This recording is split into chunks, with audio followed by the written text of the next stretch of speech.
ठीक है, तो हम उधर से ही कंटिन्यू कर रहे हैं। किसी ने ग्रुप में एमसीक्यूज का मैसेज किया है, कौन है ग्रुप में, कौन है जो जिन्होंने एमसीक्यूज का मैसेज किया है? जो बीच में एक दो एमसीक्यूज होते हैं बच्चे, वो रिपीट होते हैं, मैं वो ऑलरेडी डिस्कस कर चुकी हूँ ज़ाहिरा। अब उस पे टाइम लगाने की तो कोई वो मेरे ख्याल से नहीं जरूरत है।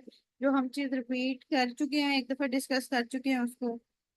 हाँ, वो रिपीटेड होते हैं तो वो ऑलरेडी एक्सप्लेन्ड होते हैं, इसलिए कि टाइम भी कंज्यूम हो जाए और दूसरा आपको पता हो कि ये रिपीट है। और आप लोग जब उसको रिपीट खुद रिवाइज करोगे तो आप लोगों के लिए फायदा होगा। खुद पढ़ोगे स्टेटमेंट को, वो क्योंकि मैंने तो पढ़ ली है, मुझे पता है वो रिपीट है, ठीक है। तो जब आप वो खुद करोगे ना तो उसमें ज्यादा आपको फायदा होगा कि ये रिपीट है, और अब आप अपनी असेसमेंट करो कि आपको ऑप्शन आ रही है या नहीं आ रही।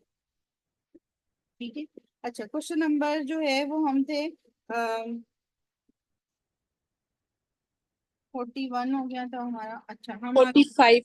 45 पे। Fat digestion is done by emulsification. Bile salts चाहिए होते हैं, बाय कार्ब चाहिए होते हैं, लाइपेज चाहिए होता है फैट डाइजेशन के लिए, ठीक है। सेल्फ से अभी हमने याद किया कि लाइपेज मेनली जो है वो फैट डाइजेशन के लिए चाहिए। 46 atropine inhibits which of the following. तो एट्रोपिन जो है वो स्वेट ग्लैंड सिक्रीशन को इनहिबिट करती है। ये post ganglionic cholinergic sympathetic system के थ्रू एक्ट कर रहा होता है।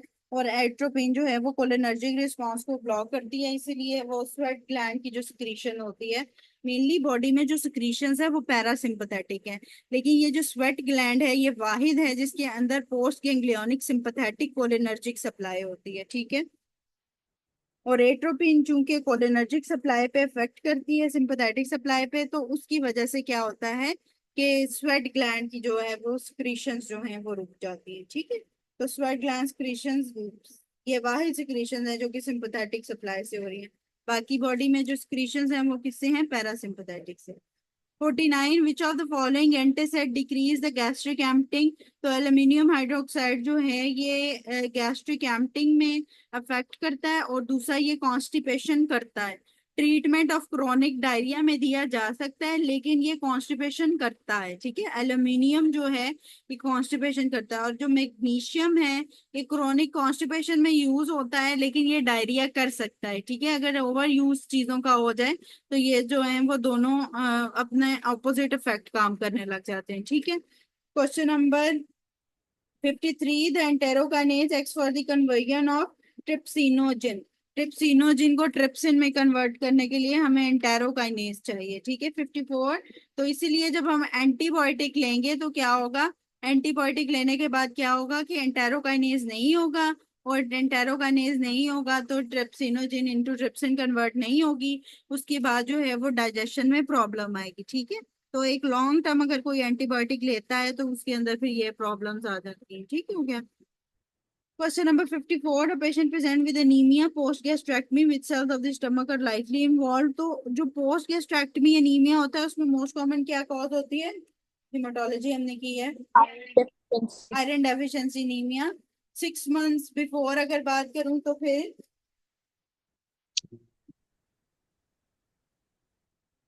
6 मंथ्स हुए हैं अभी। आफ्टर 6 मंथ्स, ठीक है, after 6 months B12, before 6 months iron deficiency. Overall iron deficiency. अगर मैगेलोब्लास्टिक एनीमिया साथ में लिख दूं तो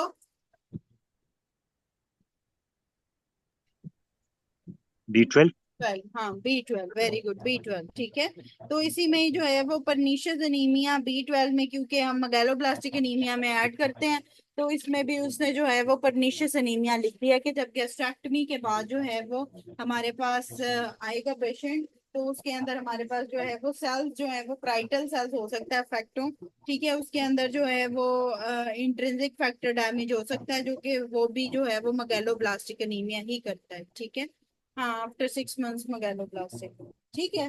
तो इसमें ये इन्होंने एक कंसेप्ट दिया, लेकिन आपने वो सीक्वेंस नहीं भूलना जो सीक्वेंस है एग्जैक्टली गैस्ट्रेक्टमी के बाद।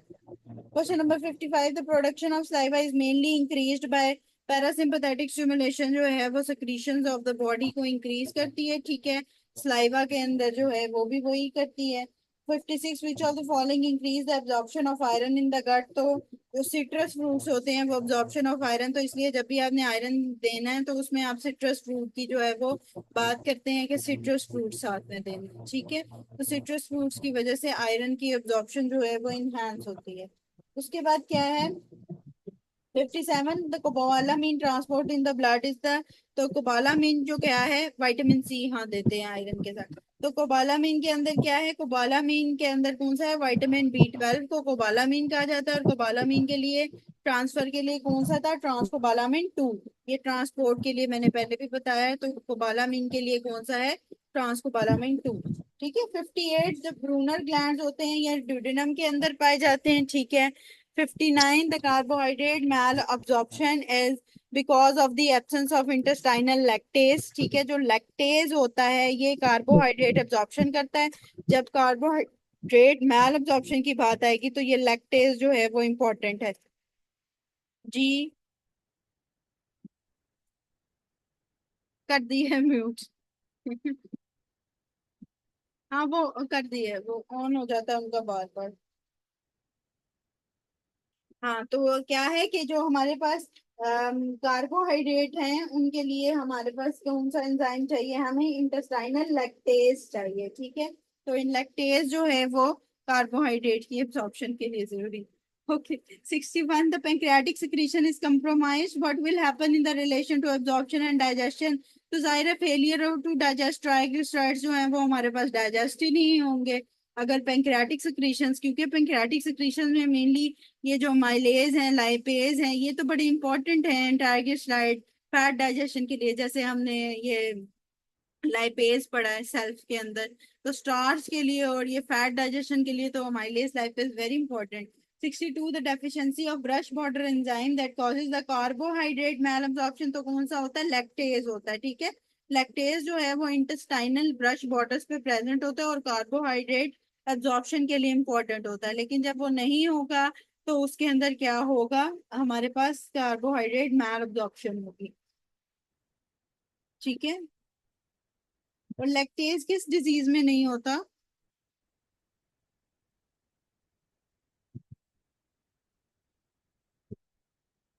Lactose intolerance, very good.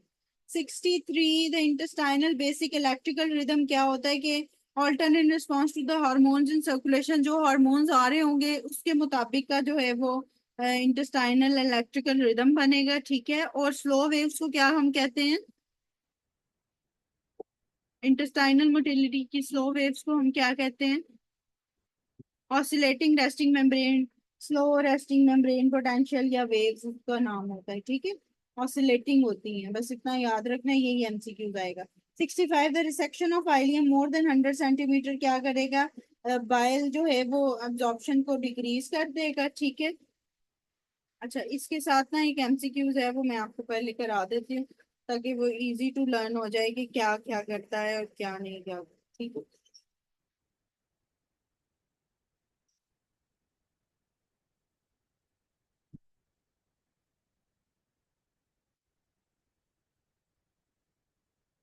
1 minute दें बस। हाँ ऑसिलेटिंग गैस्ट्रिक मेम्ब्रेन पोटेंशियल।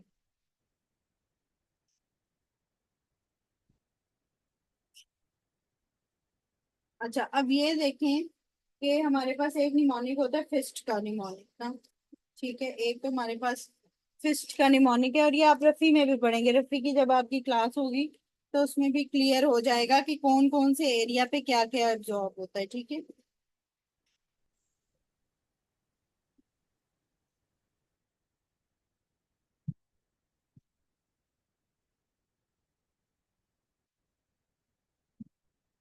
मेरे पास रफी का 1 मिनट, मुझे रफी में देखने नहीं दें आप लोगों को, वो मैंने एक पता तो किया था उसमें पेपर, मुझे रफी का मिल जाए। यस हाँ जी मिल गया, ठीक, सही है। अच्छा निमोनिक क्या है, आयरन फिस्ट ब्रो, ठीक है। निमोनिक याद रखना है आयरन फिस्ट ब्रो, ठीक है। आयरन जो है वो ड्यूडेनम से अब्सॉर्ब होती है, ठीक है। आयरन फिस्ट ब्रो आयरन ड्यूडिनम से एब्जॉर्ब होती है। फिस्ट से जो है वो फोलेट है जो कि जिजुनम से एब्जॉर्ब होता है। और ब्रो से जो है वो बाइल साल्ट्स और B12 है जो कि आइलियम से एब्जॉर्ब होती है। ठीक है। आइलन आयरन फिस्ट ब्रो ड्यूडेनम से आयरन एब्जॉर्ब होता है। फिस्ट के F से फोलेट है जो कि जुजिनम से एब्जॉर्ब होता है। और ब्रो के B से बाइल सॉल्ट्स और B12 है जो कि आइलियम में एब्जॉर्ब होता है। ठीक हो गया। इतना समझ आ गया। ये चीज याद रखनी है, आयरन फिस्ट ब्रो। ठीक है। तो आयरन एब्जॉर्ब हो रहा है फ्रॉम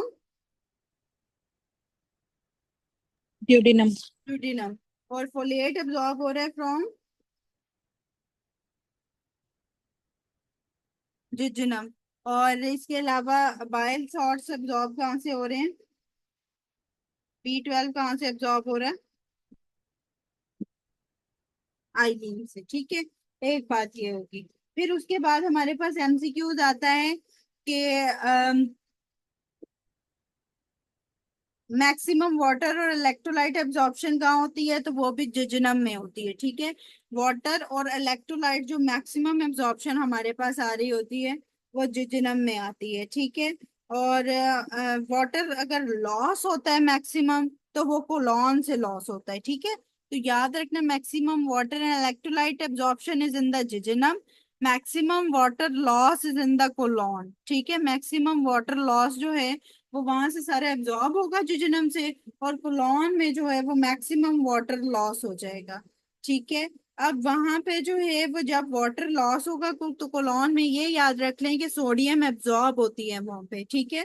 तो सोडियम जो एक्टिवली एब्जॉर्ब होती है, एक होती है सोडियम पैसिवली एब्जॉर्ब, एक होती है सोडियम एक्टिवली एब्जॉर्ब। अभी ये याद कर लें कि जो सोडियम एक्टिवली एब्जॉर्ब हो रही है वो हो रही है कोलॉन से। ठीक है।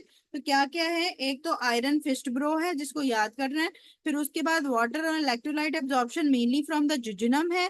ठीक हो गया। अगर वाटर लॉस है, मैक्सिमम फ्लूइड लॉस है, तो वो कोलॉन से है।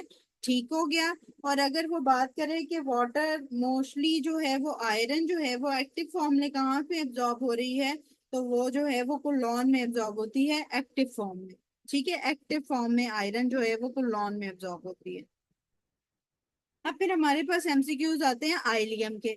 आइलियम के कैसे आते हैं कि पेशेंट अगर आपके पास इस तरह आया है जिसको फ्लूइड रिससिटेशन रिक्वायर्ड है due to water and electrolyte loss, तो उसके अंदर उसको ये भी नहीं याद है कि उसकी गट की कोई रिमूवल हुई हुई है और किस पार्ट की हुई हुई है, तो वो होता है आइलियम। अब मैंने तो आपको पहले ये बताया है कि कोलॉन के फ्लूइड लॉस जो है वो सारा हमारा कोलॉन से होता है। ठीक है। और अगर कोई एंटरमेंट abdominal सर्जरी हुई है तो उसके अंदर रेपिडेटली फ्लूइड रिससिटेशन क्यों रिक्वायर्ड है अगर आइलियम? तो इसमें कॉन्सेप्ट ये है कि जब जिजनम को हम रिमूव कर देते हैं ना, तो बाकी सारा जो फ्लूइड होता है ना वो आइलियम एब्जॉर्ब कर लेती है। ठीक है। जब हम जिजनम को रिमूव कर देते हैं तो जो सारा फ्लूइड जो होता है ना वो आइलियम एब्जॉर्ब कर लेती है। लेकिन अगर हम आइलियम को भी रिमूव कर दें तो हमारा फिर फ्लूइड लॉस बहुत ज्यादा हो जाएगा। ठीक है। तो ये बात याद रखनी है कि अगर MCQs आपके पास इस तरह आए, बेशक जो है वो jejunum is required for maximum water and electrolyte absorption, लेकिन अगर आपके पास MCQs इस तरह आए कि हमारे पास एक पेशेंट आया और उसकी कोई गट रिसेक्शन हुई थी और अब जो है वो उसको फ्लूइड रिससिटेशन चाहिए और वो ये भूल गया कि उसकी कौन सी पार्ट की गट रिसेक्शन हुई थी, तो उसमें आइलियम इन्वॉल्व होगा, क्योंकि अगर जिजनम निकालेंगे तो आइलियम उसका रोल प्ले करेगा। ठीक है। ड्यूडेनम जिजनम आइलियम होती है, तो जिजनम के बाद आइलियम उसका रोल प्ले करता है। लेकिन अगर हमने आइलियम भी निकाल दी तो उसके बाद कोई रोल प्ले नहीं होगा, इसलिए फिर सारा फ्लूइड जो है वो लॉस ही होगा, एब्जॉर्ब कुछ नहीं होगा। समझ आ गई है इस पॉइंट की? ठीक है। और ये जो है वो इसके अंदर इसीलिए हम कहते हैं कि जो आइलियोस्टमी होती है, आइलियम जब आप निकाल देते हो तो ऑस्मोटिक डायरिया हो जाता है। ठीक है। अब जुजिनम जब आप निकाल देते हो तो तब भी ऑस्मोटिक डायरिया होता है। जब इन दोनों को निकाल दोगे तो सिक्रीटरी और ऑस्मोटिक दोनों डायरियाज हो जाएंगे। ठीक है। तो इसलिए एक एक को अगर वो एक एक सिंगल सिंगल लिखे तो ऑस्मोटिक डायरिया, और कोलोन को निकालेंगे कोलोस्टमी करेंगे तो सिक्रीटरी डायरिया होता है। ठीक है। तो ये जो है ना वो फर्क याद रखना है कि जुजुनम हाइलियम के अंदर क्या होता है, कोलॉन के अंदर क्या होता है, ताकि आपको पता हो कि जब हमने कोलॉन को रिमूव किया है तो हमारे पास जो है वो सिक्रेटरी डायरिया आ जाएगा, और अगर मैंने जुजुनम और हाइलियम को अलग अलग रिमूव किया तो सिक्रेटरी डायरिया और ऑस्मोटिक डायरिया प्लस में आ सकता है। ठीक है,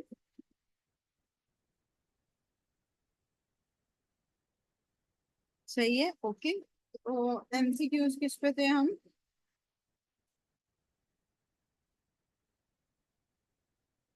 66. 66। ठीक। इंटेस्टाइनल मोटिलिटी किस लिए? स्पॉन्टेनियस स्टिमुलेशन और slow waves by the calcium की। ठीक है, उसके बाद 67, the gastric HCl from parietal cells is needed for what? तो conversion of pepsinogen to the pepsin के लिए चाहिए होती है ताकि प्रोटीन डाइजेशन हो सके।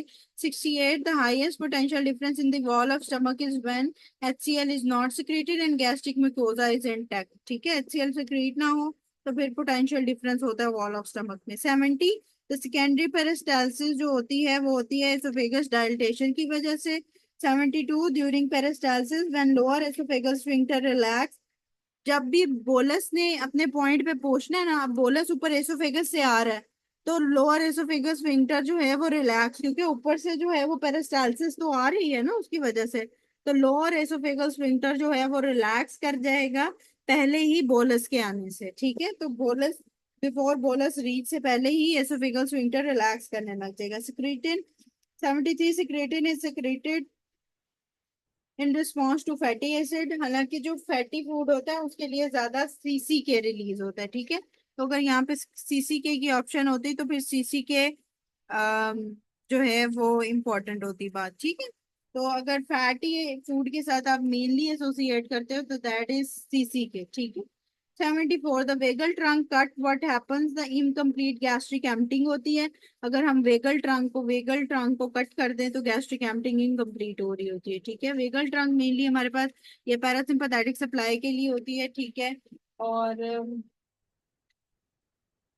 जब हम उसको रिमूव कर देते हैं तो गैस्ट्रिक एम्पटिंग जो है वो इनकम्प्लीट हो रही होती है।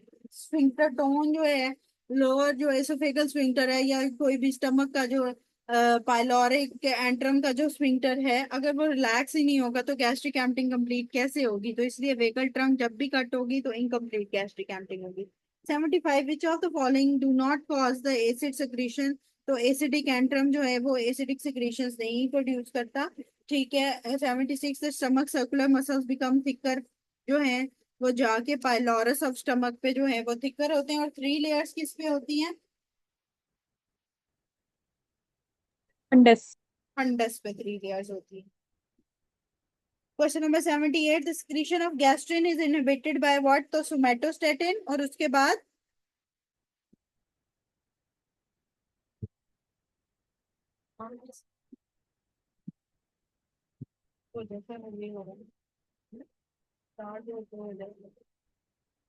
Secretive, very good. ठीक है। 79, the substance which induce the flow of saliva, तो क्या करता है? Acetyl choline is greater than VIP। ठीक है, तो फ्लो ऑफ सलाइवा के लिए acetyl choline greater than VIP। ठीक हो गया। और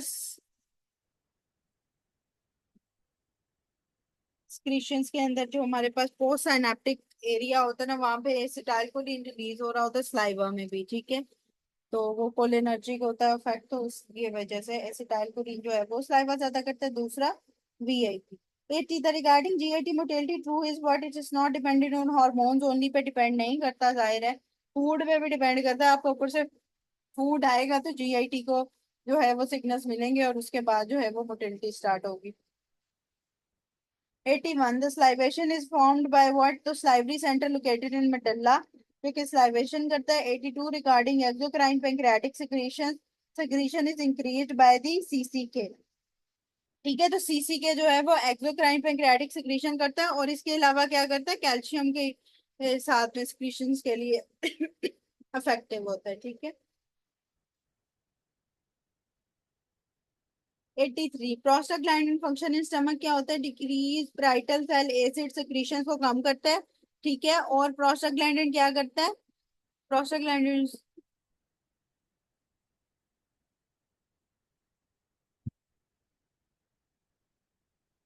एसिड सिक्रीशन कम करके क्या करेगा वो, क्या उसको क्या पड़ी है एसिड सिक्रीशन कम करने की?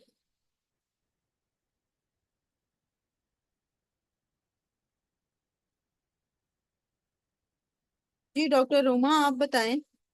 म्यूकोजल प्रोटेक्शन है, very good doctor Abiya.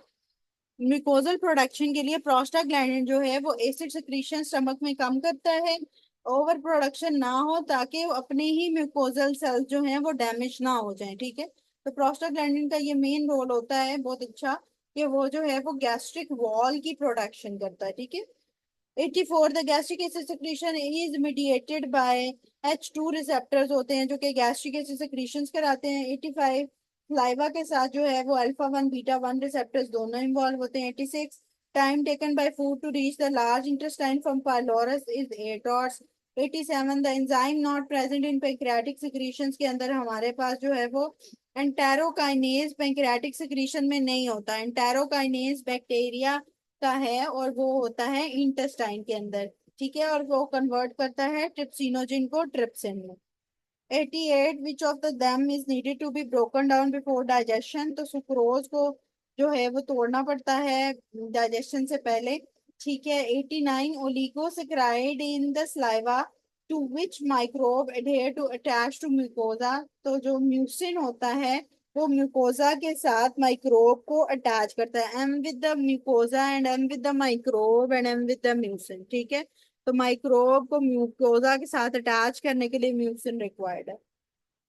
Question number 94. The female presented with a dysphagia to liquid for last 6 months. Laryngoscopy shows the normal histology of the tract. Most likely is what loss of neuromuscular coordination. अच्छा अब एक MCQs है आप लोगों के लिए कि अगर मैं ये बात करूं कि एक पेशेंट हमारे पास प्रेजेंट की है विद डिस्फेजिया, ठीक है, आपने ये जो है वो न्यूरोमस्कुलर इनकोऑर्डिनेशन को भी चेक किया है, वो भी नहीं है, ठीक है, बिल्कुल। आपने एक्सरे पे चेक किया है, आपको एक्सरे पे भी कोई फाइंडिंग्स नहीं मिल रही हैं। तो what can be the cause of causing the dysphagia in this patient? आपने एसोफेगल वेब्स भी चेक कर ली हैं, वो भी नहीं है, ठीक है, कोई स्ट्रक्चर भी नहीं नजर आ रहा आपको। तो डिस्फेजिया की क्या कॉज हो सकती है आपके जहन में? Carcinoma of oesophagus? नहीं, हमने लेयरिंग भी चेक की है, वो भी ठीक है, कोई ऐसा इशू नहीं है।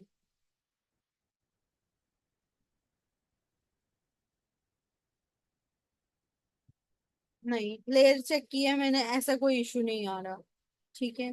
सीवीएस, सीवीएस से रिलेटेड कुछ है? सीवीएस कर चुके हैं ना? ठीक है। नहीं, स्ट्रोक नहीं। नो। न्यूरोमस्कुलर न्यूरोमस्कुलर कोऑर्डिनेशन भी ठीक है, एक्सरे भी ठीक है, वेरी गुड। राइट तो नहीं होता, राइट तो नहीं होता डॉक्टर रावया, थोड़ा Left, सा left, लेफ्ट left. होता है। Left left atrium. आपके पास जब ऐसा पेशेंट आए जिसके अंदर आपने न्यूरोमस्कुलर कोऑर्डिनेशन भी ठीक है, वेरी गुड, इसके अलावा आपके पास उसके अंदर एक्सरे भी ठीक है, कोई एसोफेगल वेब्स भी नहीं है, स्ट्रक्चर्स भी आपको नजर नहीं आ रहे हैं, लेयरिंग भी ठीक है, तो फिर इसका क्या मतलब है? कोई चीज कंप्रेस कर रही है, तो लेफ्ट एट्रियम का याद रखिएगा। न्यू ग्रुप है, सॉरी, मुझे समझ नहीं आई है। न्यू ज्वाइन किया आपने, चलो सीवीएस आपका होगा ना तो वो आ जाएगा आगे, इंशाल्लाह हम उसमें डिस्कस करेंगे। लेफ्ट एट्रियम के पीछे से जो है ना वो एसोफेगस गुजर रहा होता है, तो जब लेफ्ट एट्रियम में इन्लार्जमेंट होती है तो लेफ्ट एट्रियम जो है वो एसोफेगस को कंप्रेस करता है। उसकी वजह से क्या होता है कि ना ही आपको न्यूरोमस्कुलर कोऑर्डिनेशन में प्रॉब्लम मिलेगी, ना आपको लेयर ऑफ एसोफेगस में कोई मसला मिलेगा, ठीक है, लेकिन पेशेंट जो है वो डिस्फेजिया के साथ प्रेजेंट करेगा, तो उसके अंदर आपने कार्डिक असेसमेंट फिर करवानी है, ठीक है। और लेफ्ट एट्रियम इनलार्जमेंट बहुत ज्यादा एक्सरे पे शो भी नहीं हो रही होती है, ठीक है, क्योंकि ये पोस्टीरियरली एरिया ज्यादा कवर कर रहा होता है, तो इसलिए जो है वो एक्सरे पे भी नहीं शो हो रही, ठीक है, ओके। तो ये सीवीएस में भी करेंगे, किसी ने अगर हमें सीवीएस में नहीं ज्वाइन किया आप में से तो उसमें कर लेंगे। 96 पे आ जाए, मिजनस प्लेक्सिस फंक्शन क्या होता है? सिक्रेटरी एक्टिविटी होती है मिजनस की, और माइंटारिक प्लेक्सिस जो आर्बाश प्लेक्सिस है जो कि क्लेजिया कार्डिया में डैमेज हो रहा होता है मेनली, वो होता है मोटेलिटी के लिए। 97 in vomiting which of the following occur, तो रिलैक्सेशन हो जाती है लोअर एसोफेगस ट्विंगल टोन की, इसीलिए सारा स्टमक से कंटेंट वॉमिट आउट हो जाता है। 98 स्लो वेव्स ऑफ स्टमक को हम intestinal cells of Cajal cells भी कहते हैं, जो कि स्लो में वेव ऑफ स्टमक को कंटिन्यू करते हैं। 99 the main function of hepatocytes क्या है, कि ये डिटॉक्सिफिकेशन ऑफ अमोनिया करते हैं। और लीवर के अंदर से प्रोड्यूस क्या होता है? यूरिया। यूरिया। ठीक है।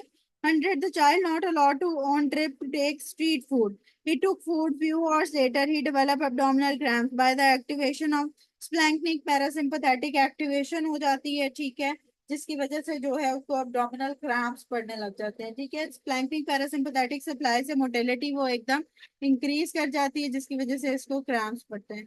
101 fat digestion is done bye emulsification. ठीक है, उसके बाद हमने बाइल साल्ट पढ़ा था, फिर लाइपेज पढ़ा था। ठीक है, तो फैट डाइजेशन मेनली जो है वो इमल्सिफिकेशन से होती है। उसके अंदर जो है वो मीजल्स बन जाते हैं, जो कि फिर इंटेस्टाइनल बॉर्डर से एब्जॉर्ब होते हैं। ठीक है। 102 which one is present in the saliva that break the glycosidic bond, तो लैक्टोपेरोक्सीडेज होता है जो ग्लाइकोसाइडिक बॉन्ड को ब्रेक करता है। और इनमें से कौन सा होता है जो कि बैक्टीरिया को आयरन नहीं लेने देता? आयरन यूटिलाइजेशन ऑफ बैक्टीरिया को। Lactoferrin. Lactoferrin. Lactoferrin. Lactoferrin, very good. 103 area in the liver containing the hepatic artery, bile duct, portal vein with the central venules at different angles, तो वो classical hepatic lobule होता है। 104 the gastric emptying enhances by increase in what, तो intragastric volume अगर ज्यादा होगा तो gastric emptying जाहिर है ज्यादा होगी, जितना फूड खाएंगे उतनी एम्पटिंग होगी, नॉर्मल अगर सिस्टम की बात करें। ठीक है, तो उसने जाहिर है फूड ने आगे जो है वो जाते जाना, तो गैस्ट्रिक एम्पटिंग उतनी ज्यादा जितना गैस्ट्रिक जो है वो वॉल्यूम ज्यादा होगा। ठीक है। 108 the migratory motor complex is triggered by motilin. ठीक है, मोटेलिन से ना, M for migratory motor complex and and with the motilin, ये भी मोटेलिटी ऑफ द स्टमक और इंटेस्टाइन के लिए इन्वॉल्व होता है मोटेलिन। ठीक है। 111 about iron absorption from the gut, what is correct, जो तो डाइटरी आयरन होती है वो रेडली एब्जॉर्ब हो जाती है। ठीक है, रफी में थोड़ा सा जो है ये गलत लिखा हुआ है। ठीक है, उसके अंदर लिखा हुआ है कि फ्री आयरन रेडिली एब्जॉर्ब होती है, हालांकि जो डाइटरी आयरन होती है, जैसे हम ये देते हैं ना आयोडाइड सॉल्ट वगैरह भी दे रहे होते हैं, जो डाइटरी आयरन है वो रेडिली एब्जॉर्ब होती है। ठीक है। मैम मेरे ख्याल में वो इरेटा में गालिबा उससे ठीक किया है। रेटा में किसको टिक किया हुआ है? ये जो डाइटरी और फ्री आयरन गालिबन मैंने कहीं कंफर्म नहीं है लेकिन कहीं पढ़ा हुआ है। हाँ, वो रफी के अंदर हमारे पास फ्री आयरन का लिखता है ना, इसलिए जी जी। वो रफी में फ्री आयरन लिखता है, लेकिन जो डाइटरी आयरन है ना वो मोस्ट रेडिली एब्जॉर्ब वो होती है, फ्री आयरन नहीं एब्जॉर्ब होती है उसमें। ठीक है, तो रफी में थोड़ी सी, रफी में असल में होता है ना, वन लाइनर्स होते हैं। तो बाज दफा अगर मैं कहूँ कि यहाँ पे डाइटरी आयरन की एब्जॉर्प्शन ना हो, तो फिर हम मोस्ट रेडिली एब्जॉर्ब, फिर उसके बाद फ्री आयरन पे चले जाते हैं। तो इसलिए जाहिर है फिर रफी में वन लाइनर्स होती हैं, तो उसमें जो है वो प्रॉब्लम्स आ जाती है। तो डाइटरी आयरन जो है याद रखना है, जो हम डाइट में लेते हैं वो मोर रेडिली एब्जॉर्ब हो रही होती है। फिर उसके बाद 113 है the hypokalemia due to gastroenteritis, IV potassium given, तो ये आईवी पोटेशियम जो है वो सोडियम पोटेशियम पंप के थ्रू एब्जॉर्ब होगी। ठीक है। 115 द फास्टेस्ट रीजनरेशन किसके अंदर होती है? लीवर के अंदर। तो कितने डेज में होती है लीवर में रीजनरेशन? 7 to 10 डेज में। ठीक।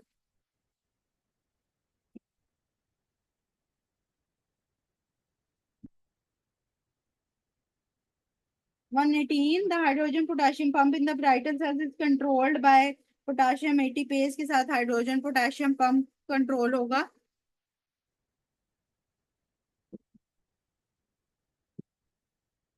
ठीक है, उसके बाद है हमारे पास, 2 मिनट दीजिएगा अब अजान हो जाए। किसी का कोई क्वेश्चन है अभी तक तो वो टाइप कर ले, मैं वैसे टाइप पे जवाब दे देती हूँ, टाइप करके अजान हो जाएगा।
ओके, तो कंटिन्यू कर रहे हैं हम वहीं से ही, ठीक है।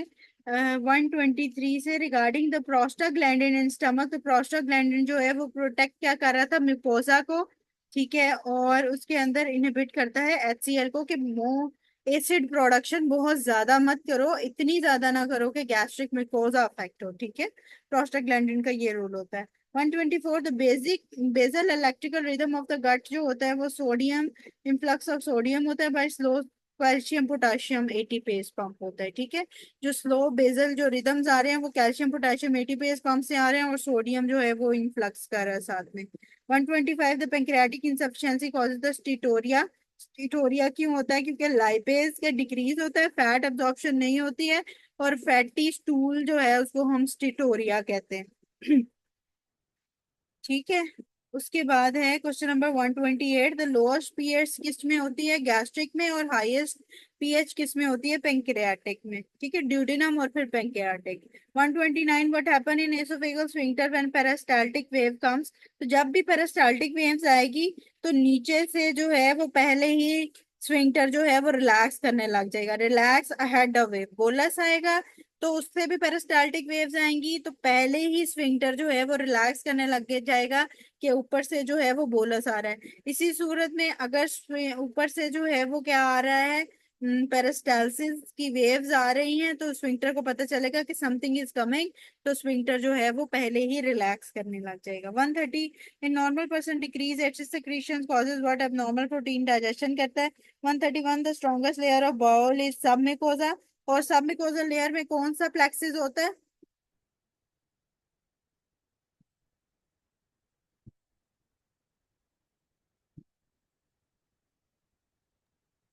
मेंटेरिक। नहीं माइंटेरिक नहीं होता, मिजनस प्लेक्सिस होता है। मिजनस प्लेक्सिस में ब्लड सप्लाई होता है और सिक्रीटरी सिस्टम होता है, ठीक है। तो सब mucosal layer is the most strongest layer, और इसके अंदर जो है वो ब्लड सप्लाई वो सारी जो है वो मिजनस प्लेक्सिस इसके अंदर पड़ा होता है, ठीक है। बाकी मसल लेयर्स के अंदर माइंटेरिक प्लेक्सिस पड़ा होता है। 133, achalasia is due to defect in the myenteric plexus, जिसे ऑड वॉश प्लेक्सिस भी कहते हैं, ठीक है। 137, the urea form in the liver, ठीक है। यूरिया एक वाहिद चीज है जो लीवर में बनती है, बाकी इंटॉक्स डिटॉक्सिफिकेशन ऑफ अमोनिया मेनली वहां पे हो रही होती है। 142, last plasma glucose level is determined by glucosidic activity of liver, के ग्लूकोज जो है वो ग्लूकागोन कितनी, लीवर ग्लूकागोन बना रहा है या इंसुलिन बना रहा है, ठीक है। तो ग्लूकोसाइटिक जो इफेक्ट ऑफ लीवर आ रहा है, सॉरी, लीवर इंसुलिन और ग्लूकागोन क्या बना रहा है, तो ग्लूकोस्टैटिक इफेक्ट ऑफ लीवर जब आ रहा होता है तो उससे पता चलता है कि उसके अंदर जो है वो प्लाज्मा ग्लूकोज लेवल्स कैसे हैं, ठीक है। उसके अंदर ये है कि उसकी ब्रेकडाउन वगैरह जो भी होनी है, उसके बाद लीवर ने उसको कैसे मतलब कि रिस्पॉन्ड करना है, ठीक है। ब्रेकडाउन होनी है, डिटॉक्सिफिकेशन वगैरह होनी है, ठीक है। तो लीवर क्या रिस्पॉन्ड करता है, तो उससे जो है वो plasma glucose level of the blood को वो रिलेट कर, ठीक। जी, यहाँ तक कोई क्वेश्चन, जीआईटी फिजियो आज हमने कर ली है, कल इंशाल्लाह हम जीआईटी पैथो स्टार्ट करेंगे। किसी का कोई क्वेश्चन रह गया हो तो मुझसे प्लीज पूछ लें। मैम ये 140 नंबर एमसीक्यू। 140, जी 140, मैम, ये जो dysphagia to the liquid for the last 6 months. Laryngoscopy shows the normal histopathology of the tract. Most likely is neuromuscular junction coordination. ये पहले भी की है कि जब कोई भी आपको पैथोलॉजी नहीं मिलेगी लेयरिंग में, ठीक है, तो फिर उसके अंदर न्यूरोमस्कुलर जो कोऑर्डिनेशन सिस्टम है वो डैमेज होगा।